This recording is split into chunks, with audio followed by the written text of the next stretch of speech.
E aí pessoal, aqui é a Carol e hoje eu vim falar com vocês sobre frustrações da vida, como a gente consegue lidar com elas e como a gente consegue fazer essas frustrações virarem coisas que podem virar, na verdade, um grande testemunho nas nossas vidas.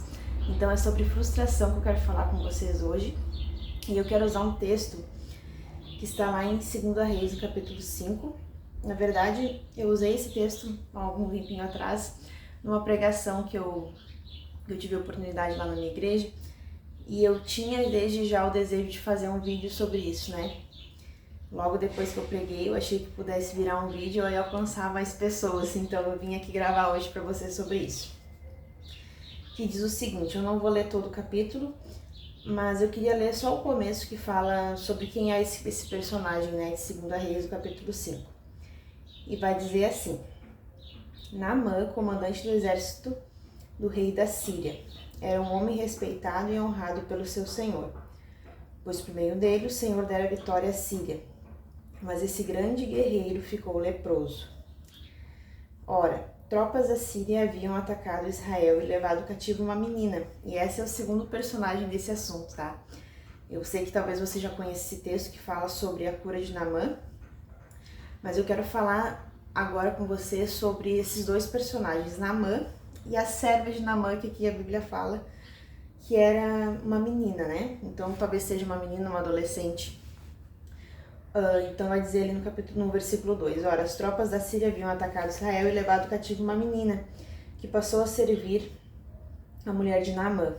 Um dia ela disse à sua senhora: se o meu senhor procurasse o profeta que está em Samaria, ele o curaria da lepra.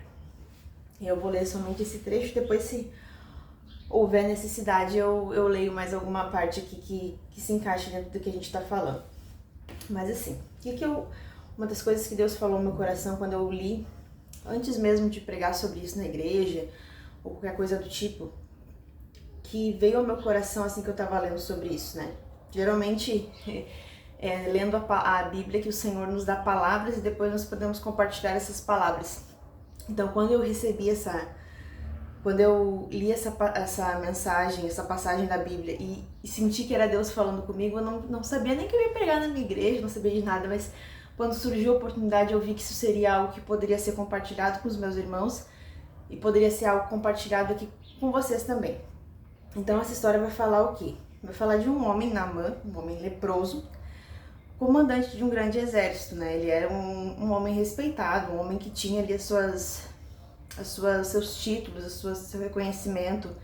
E por quê? Porque por meio dele, por meio dele, muitas guerras haviam sido ganhas, né, para esse rei, para esse reinado, para esse povo. Então ele ganhou uma honra, um respeito, por quê? Porque ele era um homem que ele tinha estratégia, que ele era comandante, que ele sabia o que tinha que ser feito, ele tinha ali o seu título, né, as suas próprias condecorações, não sei se é realmente assim que se fala, mas ele tinha ali as suas realizações e isso deu para ele um título, um homem que era respeitado, um homem que tinha o seu valor diante do seu rei, diante do seu povo. Porém a Bíblia vai dizer que esse homem era um grande guerreiro, mas ele ficou leproso. E para quem não sabe, a lepra foi de certa forma assim, eu não sei se hoje existe em algum lugar ainda que tenha essa lepra como havia nessa época, mas até aqui no estado do Rio Grande do Sul havia os leprosários há muito tempo atrás, né, onde as pessoas leprosas eram colocadas lá para se tratarem, enfim. Mas nessa época aqui, a lepra era uma coisa que era uma doença terrível, né? E se tu fala de lepra hoje, todo mundo sabe que é uma doença terrível, né? Essa hanseníase, se não me engano, é essa palavra que se fala mais assim cientificamente. Então era uma doença muito, muito terrível. Eles um dia atrás daquela armadura, aquela doença. E quem sabia daquilo era quem estava dentro da casa dele. Quem sabia daquilo era a esposa, se ele tinha filhos, aqui que não fala, mas era seus filhos talvez, a sua serva, que era essa menina que tinha sido feita cativa, né? Esse é um detalhe muito importante a gente saber, que ela foi feita cativa, então ela foi levada para lá como escrava, para servir aquela senhora. E aqui vai falar que esse comandante estava leproso e essa menina falou para sua senhora: quem dera o meu senhor soubesse, o meu senhor fosse até o profeta que há lá na minha terra, porque ele poderia curá-lo, né? Deus poderia usar ele para que fosse curado. Então Naamã soube disso e foi até esse homem de Deus, né? Primeiro ele foi até o rei, né? Depois ele foi até o profeta. Chegando ao profeta Eliseu vai falar que esse trechinho acho que é interessante eu ler para vocês. Quando Eliseu, o homem de Deus, soube que o rei de Israel havia rasgado suas vestes. Por que ele rasgou as vestes? Porque Naamã foi primeiro até o rei, para que o rei desse alguma orientação. E o rei achou que aquilo ali era uma estratégia, alguma coisa para que, né, fizesse algum mal pro povo de Israel, né? Porque naquela época era assim, né? Eles usavam de estratégias, de coisas para atacarem uns aos outros. Então o rei rasgou suas vestes e disse: quem ele é para vir até mim achando que eu faço algum milagre? Aí vai falar, né? Porque rasgaste as tuas vestes. Então havia... Não, deixa eu ler ele do começo de novo. Quando Eliseu, o homem de Deus, soube que o rei de Israel havia rasgado suas vestes, mandou-lhe esta mensagem: por que rasgaste as tuas vestes? Envia o homem a mim, e ele saberá que é profeta em Israel, né? Eliseu perguntou: por que tu rasgou as tuas vestes? Envia esse homem que foi a ti, e tu ficou aí perdido achando que ele queria fazer alguma coisa, manda ele pra mim, porque através de mim ele vai saber que há Deus em Israel. Então Naamã foi com seus cavalos e carros e parou à porta de Eliseu. E aqui é que acontece a grande frustração de Naamã. Porque Eliseu vai dizer assim, ó, manda um mensageiro. Eliseu enviou um mensageiro para lhe dizer: vai e lave 7 vezes no Rio Jordão. Ou seja, Eliseu não foi lá falar com ele, não foi lá receber tudo aquilo que Naamã tinha para dar para ele, porque geralmente as pessoas levavam consigo alguma coisa de precioso, como se fossem para honrar ou até mesmo pagar aquilo que seria feito, né? Naquela época já existiam feiticeiros, magos, essas coisas assim, então que se pagava, que se dava alguma coisa para se receber algo em troca. Então ele foi até o profeta tentando honrá-lo de alguma forma, ou pagar aquilo que ele acreditava que seria feito por ele. E Eliseu não quis nada daquilo, né? Eliseu não quis nada dos presentes que ele trouxe, ele simplesmente mandou um mensageiro ir lá e dizer para ele: vai, lave-se, mergulhe 7 vezes no Rio Jordão. Só que acontece? Talvez você pense assim: poxa, ele estava num estado de doença, né? Ele tinha que mais ir lá e se lavar. Mas pensa só, um homem honrado, o que ele imaginou na cabeça dele? Que no mínimo o profeta ia vir receber ele na porta, no mínimo ele ia ter ali um momento, né, de ser respeitado. E não, o profeta disse: vai lá e lave 7 vezes no Rio Jordão. E o que acontece aqui? A primeira frustração de Naamã, a grande frustração dele. Ele diz: como assim? Lá na minha terra não existem rios muito mais limpos do que esse rio que há aqui? Como assim eu tenho que ir lá no Jordão me banhar se isso poderia acontecer lá na minha terra? E ali Deus começa a fazer do jeito dele, né? O jeito de Deus começa a ser feito naquele momento. E Naamã tem que reconhecer que as coisas não acontecem do jeito que ele quer, mas do jeito que Deus determinou que seja. É do jeito que Deus permitiu que seja. Porque a gente sabe que existem a vontade diretiva e a vontade permissiva de Deus, né? Muitas vezes as coisas acontecem na nossa vida porque nós, de alguma maneira, nós plantamos aquilo, nós fizemos por onde acontecer algumas coisas boas e ruins, mas muitas vezes é Deus realmente que dirige para que aquilo aconteça. E aí vai mais pra frente, né, ele fica indignado com aquela situação, e os rapazes, né, eu acredito que soldados que estavam ali com ele, diziam assim: Senhor, mas se ele mandasse fazer coisa muito mais difícil, o Senhor não faria? Então não custa nada, vai lá e se banha 7 vezes no Rio Jordão. Então ele foi lá e fez isso, e no 7º mergulho a pele dele saiu como de uma criança, né, como a pele de um bebê que estava restaurada. E aqui a gente vê esse cenário então de frustração muito grande, porque Deus não fez da forma como ele imaginou que seria feito. E essa é a grande chave dessa história, pelo menos foi o que Deus ministrou no meu coração, que muitas vezes as coisas não vão acontecer na nossa vida do jeito que a gente espera, e a gente vai ficar frustrado, né? O porquê que eu nasci nessa família, o porquê que eu fui abusado, o porquê que eu fui traído, o porquê que as coisas não aconteceram do jeito que eu imaginava, o porquê que um amigo me traiu, por que falaram mal de mim, o que eu fiz para que isso acontecesse. E como eu já falei antes, existem coisas que a gente não fez nada para que acontecesse, né? Muitas vezes nós não pedimos para nascer numa família desestruturada, mas nós nascemos.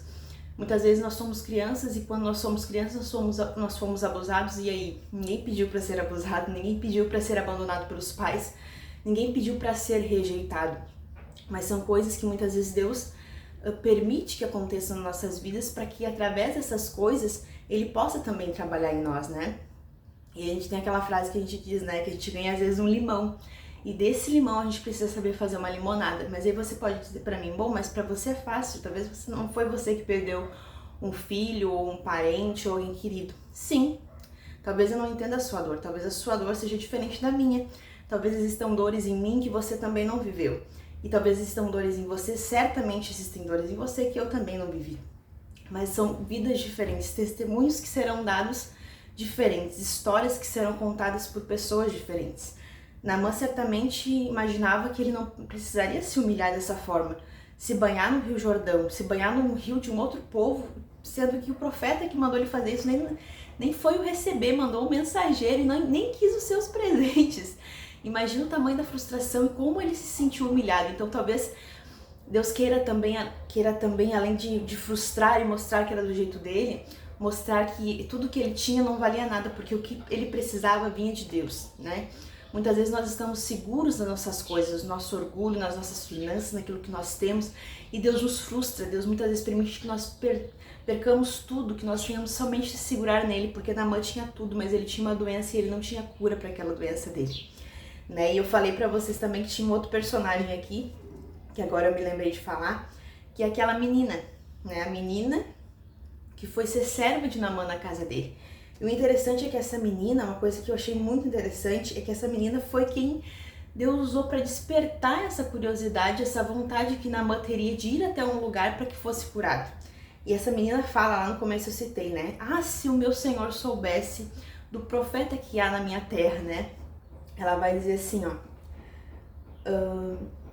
Quando eles tinham atacado, né, as tropas haviam atacado e levado cativo uma menina que passou a servir a mulher de Naamã. Um dia ela disse a sua senhora: se o meu senhor procurasse o profeta que está em Samaria, ele o curaria da lepra.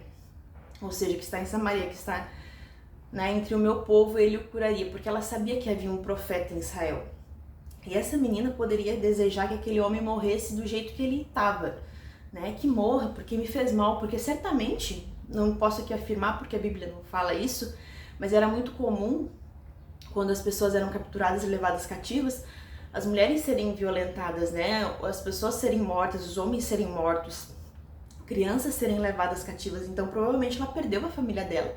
E o interessante é que essa menina desejou o bem no meio de uma destruição. Porque não devia ser fácil ser uma menina cativa na casa de uma pessoa que você nem conhece. Era um homem estrangeiro, uma família estrangeira. A gente não sabe se no meio do caminho essa menina não foi molestada. A gente não sabe se ela não viu os pais dela morrerem. A gente não sabe o que aconteceu com ela. Mas mesmo assim, o poder de Deus foi tão grande na vida dela, a ponto dela poder desejar que aquele homem fosse curado. Talvez ele foi bom para ela, talvez foi uma família que a acolheu, podemos imaginar assim. Mas e o que ela passou antes? O que ela passou antes não impediu que ela fosse um instrumento que despertasse a curiosidade para que aquele homem fosse buscar a cura dele. E às vezes a gente precisa ser muito parecida com essa menina. Apesar das nossas dores, nós conseguirmos sermos curados, ressignificar o que está dentro de nós para que nós possamos ajudar outras pessoas. E eu acho que esse é o meu grande desejo para despertar em você, porque você use a sua dor para curar outras pessoas, mas nós só podemos curar os outros quando nós já estamos curados, quando nós já estamos com as nossas feridas fechadas e cicatrizadas, porque senão nós vamos sangrar em cima de outras pessoas. E muitas vezes nós temos feito isso, nós não deixamos Deus nos curar, nós mergulhamos nas nossas frustrações, naquilo que aconteceu de ruim, nós vivemos a nossa dor a vida inteira, não deixamos Deus nos curar, nós sangramos a vida inteira em cima de outras pessoas e acabamos prejudicando outras pessoas além de prejudicar nós mesmos, né? Então eu sei que realmente as frustrações da vida são muito difíceis, né? Muitas vezes foi um casamento que acabou, muitas vezes foi um filho que foi perdido, que hoje sendo mãe eu entendo que talvez seja uma dor, apesar de nunca ter passado por ela, eu entendo que seja uma dor terrível, né? Mas o que você vai fazer com essa dor? Talvez Deus queira te ensinar algo, talvez Deus tenha permitido isso, talvez Deus tenha dirigido por esse meio para te ensinar algo. Enquanto nós não podemos, nós não aprendemos, nós não passamos na prova, nós não podemos seguir em frente, nós não conseguimos seguir em frente. Então que Deus possa te ensinar através das frustrações da sua vida, que você possa pegar essa frustração, olhar para ela, aprender com ela, deixar com que Deus te cure, se for necessário, Vá fazer terapia, se for necessário, vá buscar a ajuda de um amigo, de um pastor, de um líder, de alguém que possa te acolher. Mas em primeiro lugar, se permita ser curado, perdoe e se perdoe. Entenda que Deus tem um processo na sua vida em todas as coisas. Quando nós olhamos para a Bíblia, nós achamos histórias lindas e maravilhosas. Mas quando nós olhamos para elas, nós vimos que pessoas também sofreram para ter essas histórias lindas e maravilhosas. Quando nós olhamos para José, nós vemos que ele se tornou o grande governador do Egito. Mas o que aconteceu antes disso? Antes disso ele foi vendido pelos seus irmãos. Antes disso ele foi para o poço, ficou lá, esquecido, até ser encontrado e vendido. Antes disso ele foi preso, foi humilhado. Antes disso aconteceu muitas coisas, antes dele se tornar o grande governador do Egito. E muitas vezes as coisas vão sair do nosso controle, nós vamos perder o controle das coisas. Mas não se esqueça, Deus tem o controle de todas as coisas. Permita que Ele trabalhe na sua vida em meio às suas frustrações. Eu espero muito que esse vídeo tenha te alcançado, abençoado a sua vida.